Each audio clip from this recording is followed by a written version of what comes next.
গল্প দুজনাতেই। লেখনীতে অলকানন্দ এন্ট্রি পর্ব 11। দিতি সাক্ষ্যের পিছু পিছু পার চালালেও মুখটা কুঁচকানো, যেন তীব্র অসন্তোষ ফুটে উঠেছে চোখ মুখে। সে বিতৃষ্ণা চোখে মুখে ফুটিয়ে দিতি প্রথমে বলল, এভাবে ওদের মাঝখান থেকে ডেকে কোথায় নিয়ে যাচ্ছেন? কেনই বা নিয়ে যাচ্ছেন? সাক্ষ্য ঘাড় কাত করে চাইল। মুখে চোখে গম্ভীর একটা রূপ ফুটিয়ে তুলে বলে উঠল, কেন নাচ করবেন না? নাচের রিহার্সাল করাতে নিয়ে যাচ্ছে আপনাকে। পাল্টা প্রশ্ন দ্বিতীয় করলো এবারে। আমার তো ঈশানের সাথে ডুয়েট নাচার কথা, আপনার সাথে কেন যাচ্ছি? সাক্ষ্য ফের আবারও গম্ভীর মুখ করে ভুরু বাঁকিয়ে বলল, আপনি বোধহয় ভুলে যাচ্ছেন আমি আপনার টিচার হই, মিসেস দীতিকা তাসনিম। টিচারদের আদেশ মানা স্টুডেন্টদের কর্তব্য। দিতি এবারও চাইল, রাগও হলো বোধহয়, মুখ কুঁচকে বলল, আমার মনে আছে আপনি আমার টিচার হিসাবে প্রশ্নটা করেছি, অন্য কিছু হিসাবে নয়। টিচার হিসেবে প্রশ্ন করাটাও আমার কাছে স্রেফ বেয়াদবি মনে হচ্ছে। দিতি যেন বিস্মিত হলো, এমন ভাব করে জিজ্ঞেস করলো, টিচারকে এইটুকু জিজ্ঞেস করাও যায় না? শুনুন, কথা বাড়াবেন না, এখানেই দাঁড়ান, আমি আসছি। এইটুকু বলে সাক্ষ্য পা চালিয়ে কোথায় যেন গেল। দিতির আগের জেদে ওখানেই দাঁড়িয়ে রইল হতাশ হয়ে। টিচার বলে মাথা কিনে নিয়েছে নাকি? সব সময় দিতিকে কি ভাবে? এইটুকু ভাবতেই ভাবতেই দ্বিতীয় পা চালালো। সাক্ষ্য তার সাথে হঠাৎ হওয়া আকত সব কিছুতেই মনে মনে বিরক্তিকর বস্তু হিসেবে ধরে নিয়েছে। যতই পা চালিয়ে অনেকটুকু পথ বাড়ালো, ঠিক তখনই কানে এলো গম্ভীর কথা, চলুন, কাজ আছে। দিতি ফিরে চাইল। সাক্ষ্যের চোখ মুখ এতটাই গম্ভীর যেন সত্যি কোনো গুরুত্বপূর্ণ কাজের কথা বলছে। দিতি ভুরু বাঁকিয়ে বলল, কি কাজ? ভার্সিটির বাইরে, আমার পিছু পিছু আসুন। দিতি ফের ভুরু বাঁকালো। সাক্ষ্য ব্যস্ত হয়ে পা চালালো। গুরুত্ব বুঝাতে চোখের মুখে ফুটল একরাশ ব্যস্ততা। দিতি অবশ্য এভাবেই দাঁড়ালো। সাক্ষ্য ফের আবারও ঘাড় ফিরে প্রশ্ন ছুড়ল, কথা শুনতে পান না? আপনার কি মনে হচ্ছে টিচার হয়ে আপনাকে বিনা দরকারে আমি ডেকে নিয়ে যাচ্ছি? একদমই নয়, কিন্তু ওটা যেন মনে হচ্ছে না। তেমন এটা মানতেও মন চাইছে না দিতির। ভার্সিটির বাইরে আবার টিচার স্টুডেন্টের কি কাজ থাকবে? এইটুকু মনে মনে আউড়িয়ে পা বাড়ালো, যেন যেতে যেতে বলল, আপনার দিকে তাকিয়ে থাকলে দোষ হয়, পাশাপাশি হাঁটলেও তো দোষ হওয়ার কথা। এই কারণেই কাজ থাকলে সবার সাথেই হাঁটা যায়, কথা বলা যায়, কিন্তু আপনি কাজের জন্য তাকাননি। ওটা আপনার কাজ ছিল বলেই তাকিয়েছি। দিতি এইটুকু মনে মনে বলেই মুখে রাগে রাগ ভাব নিতে চাইল, অতঃপর পাও চালালো। এরপর ভার্সিটির রাস্তা ধরে হেঁটে চলে এলো বহু দূরে। অথচ কি দরকারি কাজ তা দিতি খুঁজে পেল না। আদৌ কোনো কাজ আছে কিনা তাও জানা না। শুধু মনে একরাশ বিরক্তি। আর এই বিরক্তি নিয়ে সাক্ষ্য পিছু পিছু আসতেই কল দিল ঈশান। ওপাশ থেকে জানালো, দিতি কোথায় তুমি? ডান্স করবে না? করবে না ভালো কথা, দেখবেও না? মিহু তো খুঁজছিল তোমাকে ভিডিও করার জন্য। দিতি মুহূর্তে লাফিয়ে উঠল, জানালো, নাচ করব আমি? মিহুকে না করো ঈশান, বলো যে ওর পরিবর্তে আমি ডান্স করব। কিন্তু সাক্ষর স্যার নিষেধ করেছে তোমাকে নিতে, করলে মিহু করবে। আরে না, সিনিয়র আপুরা তো বলেছে আমি নাচের স্টেপ ভালো পেরেছি, তার মানে পারফরমেন্স ভালো করব। তুমি একটু বুঝিয়ে বলো। সাক্ষ্য এতক্ষণ চুপচাপ শুনছিল শুধু, এবার না পারতেই গলা ঝাড়ল। গম্ভীর রূপটা তখনও চোখে মুখে ধরে রেখে গলা ঝেড়ে বলে উঠল ধমকের সুরে, হোয়াট হ্যাপেন? পা না চালিয়ে দাঁড়িয়ে থাকার মানে কি? সাক্ষর মুখ থতমত। দিতি যখন এইটুকু শুনে ফোন নামালো না, তখন আবারও বলল গম্ভীর গলাতে, ফোনটা রাখুন। দিতি কেমন করে চাইল, কি আশ্চর্য, ফোনেও কথা বলতে পারবে না সে, এইটুকু ভেবেই জানালো, আমি এইটুকু কথা বলেই রাখছি স্যার। এই পর্যায়ে সাক্ষ্য নিজের ফোনটা কেড়ে নিল, পকেটে ফোনটা গুজে নিয়ে পা চালাতে চালাতে বলল, আমার পিছু পিছু আসবেন সোজা, এদিক ওদিক তাকালেও পানিশমেন্ট থাকবে। দিতি তাজ্জব যাওয়ার মতো করেই চাইল। আর একটু পথ যাওয়ার পর প্রায় মিনিট 15 পর একটা গাড়ি এসে থামলো তাদের সামনে। গাড়ির জানালা নামিয়ে বেরিয়ে এলো সাম্য, দাঁত বের করা মুখ। গাড়ির সামনেই সিটেই বসেছে। চাহনিটায় এমন যেন বেশ উৎফুল্ল মন নিয়েই বেরিয়েছে। সাম্য দিতিকে এক প্রকারে ওই দাঁত কেলানোর হাসি উপহার দিয়েই বলে উঠল, দিতি উঠো উঠো, তোমাদের ভার্সিটিতে বহু আয়োজন হয়েছে নাকি? সুন্দরী সুন্দরী মেয়েও আছে তাই না? দিতি একবার সাক্ষ্যর দিকে চাইল। এতক্ষণ টিচার হিসেবে মান্যগণ্য করলেও সাম্যকে পেয়ে যেন দ্বিগুণ সাহস ভর করল। দাঁত কেলিয়ে বলল, খুব সুন্দর আয়োজন সাম্য ভাই, তুমি দেখবে সুন্দরীদের? নামো, এক্ষুনি নামো, সুন্দরী কারোর সাথে ফিক্সড করে দেই তোমাকে, চলো। সাক্ষ্য তখনও স্থির চোখে চাওয়া। সাম্য ফের হেসে বলল, আমার ভার্সিটিতে আয়োজন আছে রে দিতু পাখি, নয়তো যেতাম। তুই ওঠ, আমার ভার্সিটিতে ঘুরিয়ে আনি তোকে, চল। দিতু ফের আবারও চাইল সাক্ষ্যর দিকে। এবার ফুরফুরে মন নিয়ে গাড়িতে উঠতে উঠতে সাক্ষ্যকে বলল, স্যার আমার ভাই হয়, ওনার সাথে যাই। সাক্ষ্য শুধু গম্ভীরভাবেই তাকালো। অতঃপর দিতি উঠে বসতে বসতে সাক্ষ্য পা চালিয়ে গাড়ির সামনের সিটেই বিপরীত অংশে গিয়ে দাঁড়ালো। তারপর গাড়ির দরজা তুলে সাম্যর দিকে চেয়ে গম্ভীর গলাতে সরাসরি বলল, নাম গাড়ি থেকে। সাম্য বিস্ময় নিয়ে চাইল যেন, ফ্যাল করে চেয়ে বলল, তুমি না বললে গাড়ি নিয়ে আসতে? আমি এখন ভার্সিটিতে যাব কি করে তাহলে? সাক্ষ্য স্থির চোখে চেয়েই শুধালো, এখান থেকে নেমে মিনিট কয়েক রিক্সার জন্য দাঁড়িয়ে রিক্সায় নিয়ে যাবি, আমার দরকার আছে একটু সামনে। তাই বলে আমি নেমে যাব?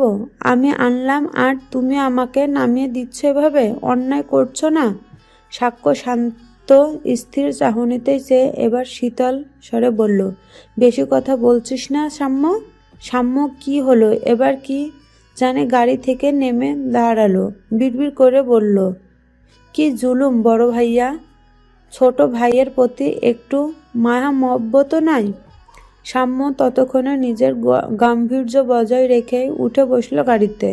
ড্রাইভিং সিটে বসেই গাড়ি চালাতে দিতি হৈ রই করে বলে উঠল, কি আশ্চর্য সাম্য ভাই, সাম্য ভাইকে নিলেন না কেন?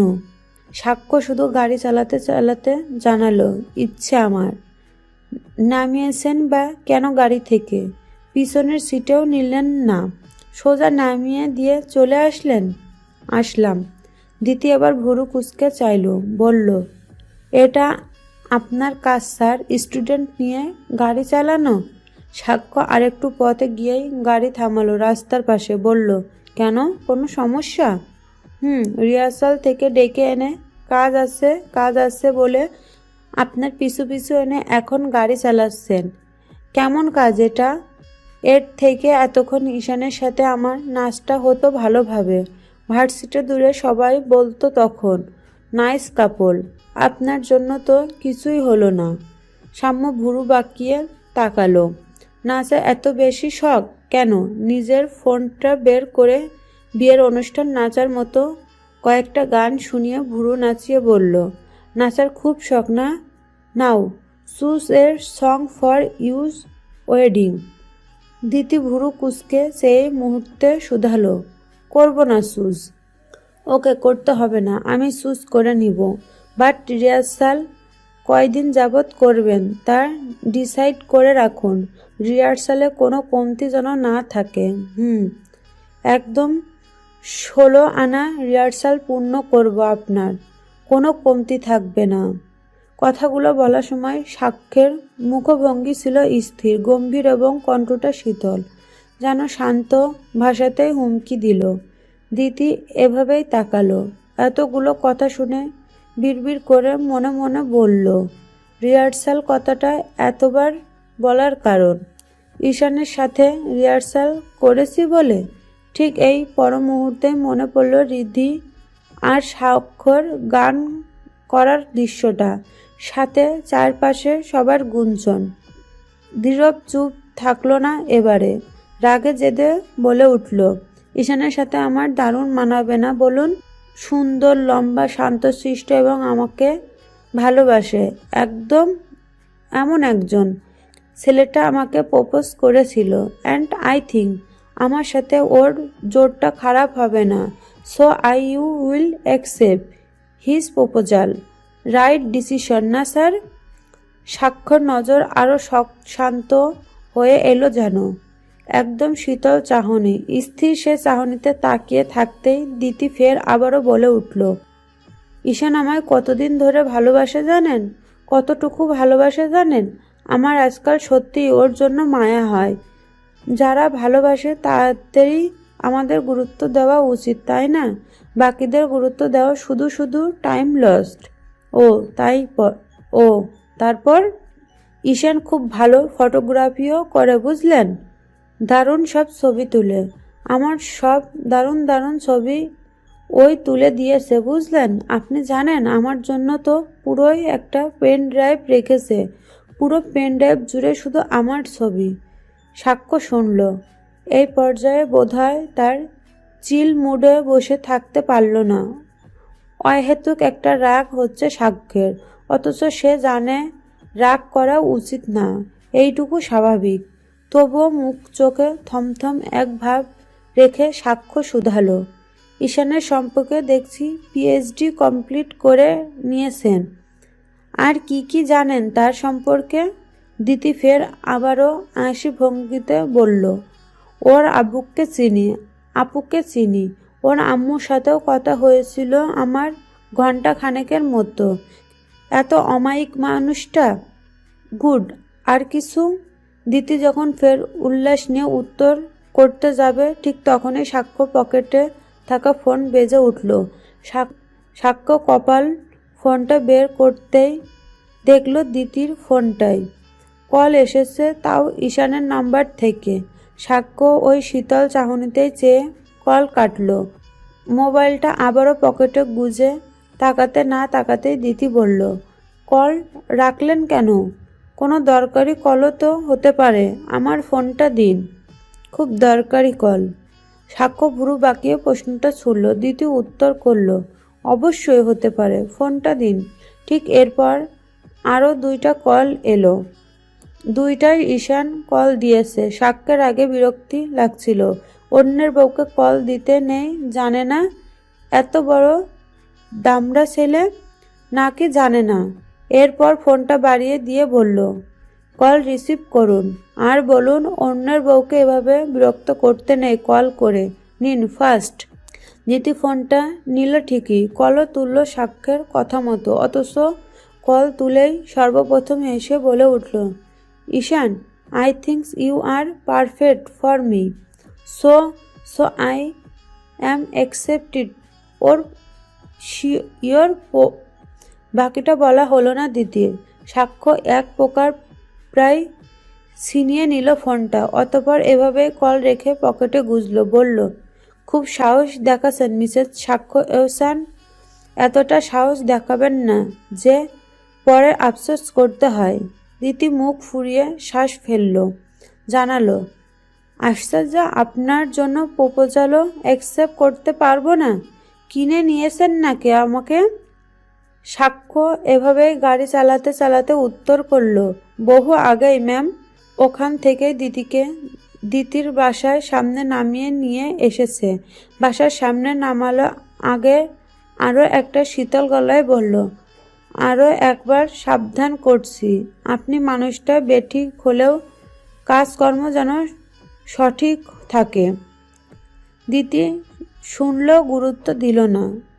যেতে যেতেই মুখ ভাঙিয়ে শুধালো, আপনি মানুষটা বেঠিক হলেও কাজকর্ম যেন সঠিক থাকে, ওরে ঢং রে, নিজের ভাইয়ের অন্যের সাথে গান করে, আর আমি নাচ করলেও বেঠিক কাজ, ঢং।